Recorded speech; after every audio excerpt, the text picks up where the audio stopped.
ನಾನು ನಿಮಗೆ ಮಾತಿದ್ರೆ ಹಿಜಾಬ್ ಅಂತ, ಯಾಕೆ ನಿಮಗೆ ಜನವಾರ ಎಲ್ಲ ಕಾಣಿಸೋದಿಲ್ವ? ನಿಮಗೆ ಜನವಾರ ಕಟ್ ಮಾಡಿದಾಗ ಇಲ್ಲ ತೆಗೆಸಿದಾಗ ಅದು ಮನಸ್ಸಿಗೆ ಬೇಜಾರಾಗಲಿಲ್ವ? ಯಾಕೆ ಯಾವಾಗಲೂ ಹಿಜಾಬ್ ಮಾತಾಡ್ತೀರಾ? ನಾನು ಒಂದೇ ಹೇಳೋದು, ಯಾರ್ಯಾರು ಇದನ್ನು ವಿರೋಧ ಮಾಡ್ತಾರೆ ಅವರು ಫಸ್ಟು ಕೇಂದ್ರ ಸರ್ಕಾರದವರು ಮೊನ್ನೆ ನೀಟಲ್ಲಿ ಬಹುಸಂಖ್ಯಾತರು ಸುಮಾರು ನಾನು ಕ್ಯಾಲ್ಕುಲೇಷನ್ ಮಾಡಿದ್ದೀನಿ 95% ನೀಟಲ್ಲಿ ತೊಂದರೆ ಪಟ್ಟಿರೋರು ಯಾರು ಗೊತ್ತಾ? ಹಿಂದೂಗಳು 95%, 95.5% ಇದೆ. ನಾನು ಲೆಕ್ಕ ತೊಗೊಂಡಿದ್ದೀನಿ. ಕರ್ನಾಟಕ ರಾಜ್ಯದ ಮಕ್ಕಳು ಸುಮಾರು 1,60,70,000 ಮಕ್ಕಳಿದ್ದಾರೆ. ಟೋಟ್ಲಿ ಒಂದು 25 ಲಕ್ಷ ಮಕ್ಕಳು.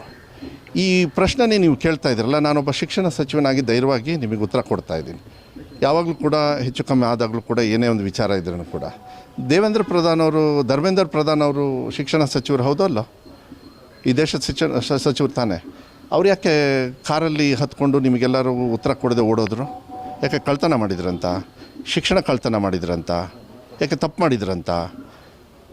ರಾಜಸ್ಥಾನ ಗುಜರಾತಲ್ಲಿ ಸಿಕ್ಕಾಕೊಂಡವರು BJP ಲೀಡರ್ಸ್ ಅಲ್ವಾ? ಅವರು ಕಳ್ಳರಲ್ಲ? ಅವರು BJP ಸೀಟ್ರು ಅದೇ ತಾನೇ ನೀವೆಲ್ಲ ಮಾಧ್ಯಮದಲ್ಲಿ ನೀವು ತೋರಿಸ್ತಾ ಇದ್ದೀರಾ. ಇದ್ರ ಬಗ್ಗೆ ಹೋರಾಟ ಮಾಡಿದ್ರಂತ ಇವರು. ಈ 55% ಹಿಂದೂಗಳು ಒದ್ದಾಡಿದ್ರಲ್ಲ, ಯಾಕೆ ಯಾಕೆ ನಿಮ್ಮ ಸಂವಿಧಾನದಲ್ಲಿ ಏನಂತ ಬರೆಯುತ್ತೆ? ಈಗ ಆಯ್ತಪ್ಪ, ಈ ಪರೀಕ್ಷೆ ಪೇ ಚರ್ಚೆ ಮಾಡಿದವ್ರು ಯಾರು? ನರೇಂದ್ರ ಮೋದಿಯವರು. ಅವರಾದರೂ ಉತ್ತರ ಕೊಟ್ಟಿದ್ದಾರಂತ ನಿಮಗೆ. ನೀಟ್ ಎಕ್ಸಾಮಿಗೆ ಇಲ್ಲ ನಾವು ಫ್ರೀಯಾಗಿ ಮಾಡ್ತೀವಿ, ಅವ್ರಿಗೆ ಆರ್ಥಿಕವಾಗಿ ಏನು ತೊಗೊಳ್ಳೋದಿಲ್ಲ ಅನ್ನೋದು ಒಂದು ಕಡೆಗೆ. ಯಾಕೆ ಅವರು ಹೋಟ್ಲಿಗೆ ಬಂದು ತಂದೆ ತಾಯಿಯವರು ಅವ್ರ ಕೆಲಸ ಬಿಟ್ಟು ಗಂಡ ಹೆಂಡತಿ ಇಬ್ಬರು ಕೂಡ ತಂದೆ ತಾಯಿಯವರು ಅವ್ರ ಮಕ್ಕಳ ಭವಿಷ್ಯಕ್ಕೋಸ್ಕರ ಸ್ಯಾಕ್ರಿಫೈಸ್ ಮಾಡ್ತಾರೆ. ಹೋಟ್ಲಲ್ಲಿ ಹೋಗಿ ಉಳಿತಾರೆ. ಹೋಟ್ಲಲ್ಲಿ ಉಳಿದು ಆ ಹೋಟ್ಲ್ ಚಾರ್ಜ್ ಏನು ಇವ್ರು ಕಟ್ತಾರಂತ 1.5 ವರ್ಷ, ಕೆಲವು ಸತಿ 1 ವರ್ಷ ಈ ಸತಿ ಬೇಡ ನೀಟು ನೆಕ್ಸ್ಟ್ ಟೈಮ್ ಕಟ್ಟೋಣ ಅಂಥೇಳಿ ಒಂದು ಸತಿ ಆಗಲಿಲ್ಲ, ಇನ್ನೊಂದು ಸತಿ ಎಷ್ಟು ಲಕ್ಷ ಮಕ್ಕಳು ಬೇಕು ನಿಮಗೆ? ಇದ್ರ ಬಗ್ಗೆ ಏನಾದ್ರು ಯೋಚನೆ ಮಾಡಿದಾರಾ? ಈ BJPಯವರು ಇರ್ಬೋದು, ಯಾರೇ ಇರ್ಬೋದು, ಇದನ್ನು ವಿರೋಧ ಏನು ಮಾಡ್ತಾರೆ ಅವರಿಗೆಲ್ಲರಿಗೂ ಒಂದೇ ಹೇಳೋದು, ಈ 25 ಲಕ್ಷ ಮಕ್ಕಳು ಕಾಲಡಿಗೆ ನುಸ್ತು ಬಂದು ನನಗೆ ಮಾತಾಡೋಕ್ಕೆ ಹೇಳಿ.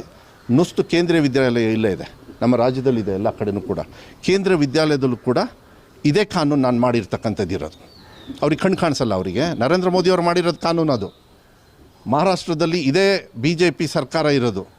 ಕೋರ್ಟಿಗೆ ಹೋಗಿ ಕೋರ್ಟಲ್ಲಿ ಹೇಳಿದ್ದಾರೆ, ಚೀಮಾರಿ ಹಾಕಿದ್ದಾರೆ ಇವರಿಗೆ.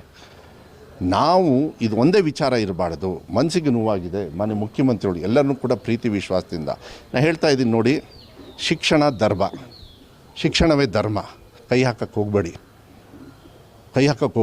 ಶಿಕ್ಷಣವನ್ನು ಅದು ಇಂಡಿಪೆಂಡೆಂಟ್ ಆಗಿಬಿಡಿ. ನೀವು ಹೋರಾಟ ಮಾಡೋದನ್ನ ಅಲ್ಲಿ ನೀಟಲ್ಲಿ ಸಿಕ್ಕಾಕೊಂಡಿದ್ದಾರಲ್ಲ ಕಳ್ಳರು, ಅವ್ರನ್ನ ಹಿಡೀರಿ ಅಂತ ಹೇಳಲಿಕ್ಕೆ ಇಷ್ಟಪಡ್ತೀನಿ. ನಾನು ಇಷ್ಟೇ ಹೇಳೋದು, ಈ ಆರ್ಡರ್ನ ಏನಿದೆ ಅದು ಮಕ್ಕಳ ಹಿತದೃಷ್ಟಿಯಿಂದ ಮಾಡಿದ್ದು.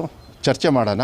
ಯಾಕೆಂದರೆ ಹಿಂದುಳಿದವರು SC ST ಅವರು ಇವರಿಗೆಲ್ಲ ಹೊಟ್ಟೆ ಕಿಚ್ಚು. ಕೆಲವರಿಗೆ BJP ಅವರಿಗೆ SC ST ಅವರು ಎಷ್ಟರಲ್ಲಿ 17% 18% ಪಾಸ್ ಆದರು. SC ST ಅವರು, ಹಿಂದುಳಿದವರು, ಮೈನಾರಿಟೀಸು ಎಲ್ಲರೂ ಕೂಡ. ಯಾಕೆಂದರೆ ಹೊಟ್ಟೆ ಕಿಚ್ಚ ಇವರಿಗೆ. ನಾಗೇಶ್ ಅವರು ಏನು ಮಾಡ್ತಾಯಿದ್ರಂತೆ? ಶಿಕ್ಷಣ ಸಚಿವರು ಕಾಪಿ ಹೊಡೆದು ಪಾಸ್ ಮಾಡಿ ಒಂದು ದಿವಸ ಪಾಸ್ ಮಾಡಿಸಿ ಕಳ್ಳರ ಥರ ಇಡೀ ವರ್ಷ ಅವ್ರ ಜೀವನನ ಹಾಳು ಮಾಡಿದ್ರಲ್ಲ. ಇದೇ ಸುರೇಶ್ ಕುಮಾರ್ ಅವರು ಹಾಳು ಮಾಡಿದ್ರಲ್ಲ. ಅವ್ರು ಯಾಕೆ ಮಾಡಲಿಲ್ಲ ಅಂತ ಇದನ್ನು? ಯಾಕೆ ಕಾಗೇರಿ ಅವರು ಇದನ್ನು ಮಾಡಲಿಲ್ಲ ಅಂತ? ಇವರಿಗೆ ಎಚ್ಚರ ಆಗೋದು, ಮಲಗಿದ್ದವ್ರು ಹಾಗೆ ಒಂದೇ ಸತಿಗೆ ಎಚ್ಚರ ಆಗೋದು ಇದ್ರ ಮೇಲೆ. ನೀವು ಮುಸ್ಲಿಂ ಧರ್ಮದವರು ಒತ್ತಾಯಕ್ಕೆ ಮಾಡೋದು ಯಾರು ನಿಮಗೆ ಹೇಳಿದ್ದು? ನಿಮಗೆ ಅದಕ್ಕೆ ಹೇಳಿದ್ದು ನಿಮಗೆ ನಿಮಗೆ ಯಾರು ಆಯಿತು ಭರವಸೆ? ಹಂಗಾರೆ ಓಟ್ ಹೆಂಗೆ ಪಕ್ಷಡೆ ಬರ್ತದ? ಭರವಸೆ ಮೇಲೆ ತಾನೇ ಬರೋದು. ಗ್ಯಾರಂಟಿಗಳನ್ನು ವಿರೋಧ ಮಾಡಿರ್ತಕ್ಕಂಥ BJPಯವರು ಈಗ ಅಪ್ಕೊಂಡು ಹಾರಾಡಿಸ್ತಾರೆ ಎಲ್ಲ ಊರು ತುಂಬ, ದೇಶದ ತುಂಬ. ನಾಚಿಕೆ ಆಗಲ್ಲ ಅವರಿಗೆ? ಪ್ರಣಾಳಿಕೆಯಲ್ಲಿ ಒಂದು ನಿಮಿಷ, ನೀವು ಮುಸ್ಲಿಂ ಅಂತ ಯಾಕೆ ಹೇಳ್ತಾ ಇದ್ದೀರಾ? ದೇಶದ ಪ್ರಜೆ ಅಂತ ಹೇಳೋದಕ್ಕಾಗೋದಿಲ್ಲ. ಆಯಿತು, ನರೇಂದ್ರ ಮೋದಿಯವರು ಪಾಕಿಸ್ತಾನಕ್ಕೆ ಹೋಗಿ ಕೇಕ್ ತಿನ್ಕೊಂಡ್ಬಂದ್ರಲ್ಲ, ಕೋಟ್ಯಾಂತರ ರೂಪಾಯಿ ಖರ್ಚು ಮಾಡಿ, ಅದ್ರ ಬಗ್ಗೆ ನೀವು ಚರ್ಚೆ ಮಾಡಿದ್ರ ನೀವು? ನೋಡಿ, ನಾನು ಹೇಳ್ತಾ ಇದ್ದೀನಿ, ಮಾಧ್ಯಮದವರಿಗೆ ನಾನು ರಿಕ್ವೆಸ್ಟ್ ಮಾಡ್ತೀನಿ, ಹೋರಾಟಗಾರರಿಗೂ ರಿಕ್ವೆಸ್ಟ್ ಮಾಡೋಣ. ಯಾಕೆಂದರೆ ನನ್ನ ಕರ್ತವ್ಯ, ನನ್ನ ಧರ್ಮ. ಮಕ್ಕಳ ವಿದ್ಯಾಭ್ಯಾಸಕ್ಕೆ ಅವ್ರಿಗೆ ಅನುಕೂಲ ಆಗೋ ರೀತಿಯಲ್ಲಿ ಯಾವುದೇ ಥರ ಭ್ರಾತೃತ್ವ ಅಂತ ಹೇಳಿ ಯಾಕೆ ಹೇಳ್ತೀರಾ? ಪ್ರೀತಿ ವಿಶ್ವಾಸ, ಪಕ್ಷಾತೀತವಾಗಿ, ಜಾತ್ಯತೀತವಾಗಿ ಬರೀ ಭಾಷಣಕ್ಕೆ ಮಾತ್ರ ಇರೋದ? ಯಾಕೆಂದರೆ ಅನುಷ್ಠಾನ ಮಾಡ್ತಕ್ಕಂಥದ್ದು ಒಂದು ಪ್ರಜಾಪ್ರಭುತ್ವದಲ್ಲಿ ಆಯ್ಕೆ ಆಗಿರ್ತಕ್ಕಂಥ ಒಂದು ಸರ್ಕಾರದ ಕರ್ತವ್ಯ ಹೌದೋ ಅಲ್ಲೋ? ಅದನ್ನು ನಾನು ಮಾಡ್ಕೊಂಡು ಬಂದಿದ್ದೀನಿ. ನನಗೆ ಭಾಳ ಹೆಮ್ಮೆ ಇದೆ. ಯಾರ್ಯಾರು ಇದನ್ನು ದ್ವೇಷ ಮಾಡ್ತಾಯಿದ್ದೀರಿ, ಅದು ನೀವು ನರೇಂದ್ರ ಮೋದಿಯವ್ರ ವಿರುದ್ಧನೇ ಅಂತ ಹೇಳಿ ಅಂದ್ಕೊಳ್ಳಿ. ಮಕ್ಕಳ ಒಂದು ಭವಿಷ್ಯಕ್ಕೆ ನೀವು ಕೈ ಹಾಕ್ತಾ ಇದ್ದೀರಾ, ಕೈ ಹಾಕಬೇಡಿ ಅಂತೇಳಿ ನಮ್ಮ ಮನವಿಯನ್ನು ಮಾಡಲಿಕ್ಕೆ ಇಷ್ಟಪಡ್ತೇನೆ.